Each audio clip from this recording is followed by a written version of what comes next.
He said you're supposed to do land. Regina Mullen says she trusted the SEALs with her son Kyle's life, and they failed him. They're torturing our men. You can't do that to prisoners of war. There's war crimes, and they're doing it to our own athletic, young, bright men that are willing to give up their lives to serve the country. They're torturing them. It's not training. Mullen had played football at Yale and Monmouth University. He died February 4th, hours after finishing Hell Week. The endurance test is part of the notoriously difficult SEAL basic training. The autopsy confirms her son was left alone in the barracks with other candidates who had also showed signs of being sick. Kyle Mullen was found unresponsive on the barracks floor after another candidate called for medical help for himself. Severe pneumonia. There's no way a 23-year-old healthy boy should die of severe pneumonia. And that's a disgrace that he was not treated for days. They knew he had it. He was found with a 36-ounce bottle filled with his own blood and mucus.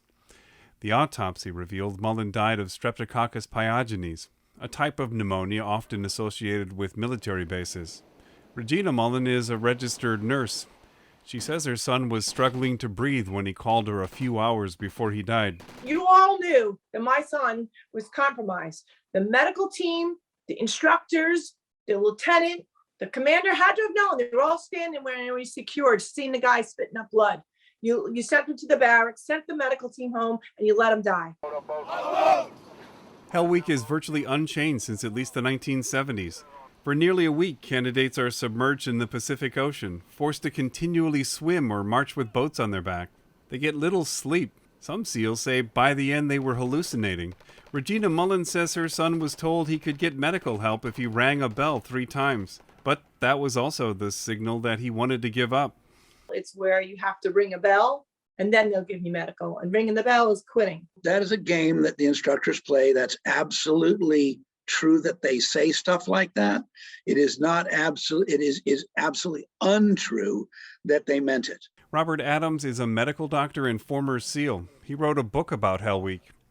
Adams says medical teams are there to monitor candidates at least during the exercise. I've, over the years followed SEAL training as a physician looking back and seen numerous reports of pneumonia, usually in somebody that's pulled out of Hell Week and told you can't go on, and they're screaming, please don't pull me. If they don't continue, candidates either leave or they can be rolled back to try again with a later class. Mullen had already been rolled back once. Regina Mullen says SEALs told her that instructors liked Kyle and they pushed him to finish the last couple of days.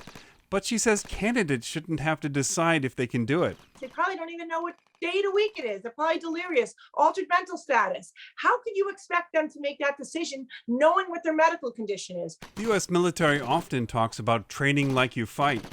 Hell Week is more of a test of physical and psychological endurance. Instructors try to push candidates past what they think are their limits.